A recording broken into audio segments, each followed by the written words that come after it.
Commonwealth finance ministers are meeting to discuss the 3 Fs: finance, food and fuel.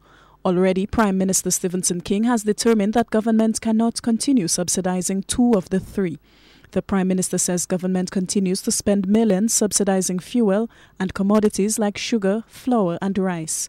King says if a food crisis is looming, the poor must be protected, and across-the-board subsidies are not the answer. We need to ensure that as we continue to subsidize in these areas, those commodities, that they reach out to the people most in need rather than to reach out to all and sundry, including those who don't necessarily need the subsidies, including people who can afford to meet those prices. King says the Social Transformation Ministry is working on a number of programs to assist the marginalized. One of the programs being proposed is the implementation of food stamps. We do not want to transform our society into a welfare-based society, but we believe that the situation is so grave that we need to take into consideration those who are now in a predicament that they cannot afford. The Prime Minister is calling for more private sector investment in St. Lucia.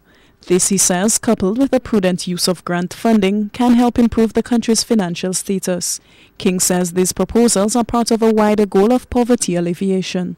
We certainly would like to encourage the private sector to continue with their investment program. The public sector would do theirs, and to ensure that we put back into the economy quite a bit of grant funding that is probably lying around, that needs to be put into the economy to generate the kind of activity that will bring further relief to people in our society.